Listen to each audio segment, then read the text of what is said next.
dengan aplikasi belanja luar negeri kayak Temu, Shein yang jauh lebih praktis, gak perlu datang ke toko, harga produknya jauh lebih murah. Nah sekarang Forever 21 udah mulai beralih nih, dia ikut-ikutan jualan online, toko-tokonya ditutup, yang di PHK juga banyak. Berikutnya ada Hooters, nih restoran-restoran favoritnya pria nih. Hooters juga ikut bangkrut. Kenapa dia bisa bangkrut? Karena inflasi yang tinggi, biaya tenaga kerja, harga-harga bahan pokok juga meningkat karena tarif-tarifnya si Trump. Ditambah lagi, daya beli masyarakat Amerika turun. Akibatnya Hooters menyatakan bangkrut karena dia nggak sanggup mengatasi hutang dia yang mencapai 6,2 triliun. Nah, itu tadi perusahaannya. Ini baru 5 perusahaan ya, dari lebih dari 700 perusahaan yang bangkrut. Akibat dari perusahaan-perusahaan yang bangkrut itu, yang akibat tarifnya si Trump, ya kebijakan politiknya si Trump, di November 2025 itu ada 7,8 juta warga Amerika yang nganggur, nambah 700.000 dari periode yang sama di tahun sebelumnya. Ya wajar, karena ada 700 perusahaan yang bangkrut, otomatis ya pengangguran bertambah, PHK merajalela, massal, lapangan kerja juga surut,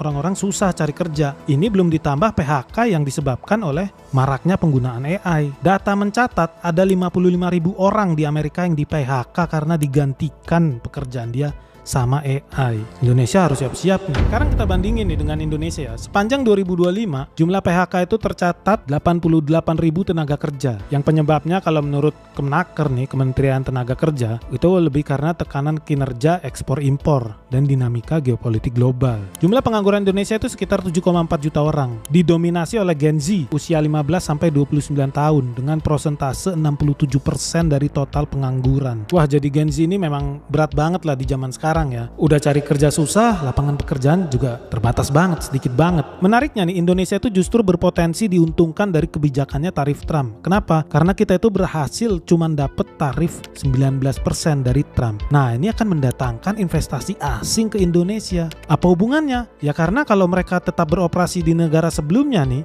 misalkan Vietnam tadi, mereka itu kena tarif Trump 46% nih kalau mau jualan di Amerika. Nah, lebih baik mereka berinvestasi ke Indonesia, pindah. Dengan berinvestasi di Indonesia, mereka kalau jualan ke Amerika cuman kena tarif 19%.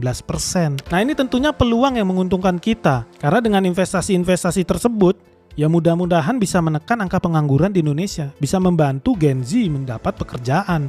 Sekarang muncul pertanyaan besar nih. Apakah kebangkrutan massal perusahaan-perusahaan di Amerika ini murni karena kesalahan Donald Trump? Atau sebenarnya Trump itu lagi dikerjain sama The Fed? Karena di video sebelumnya kita udah bahas bahwa Trump itu sangat pengen banget suku bunga Amerika itu rendah. Tapi sampai saat ini Bank Sentral Amerika itu tetap nahan suku bunganya di angka yang tinggi. Jadi sekarang pertanyaannya kembali ke kalian nih.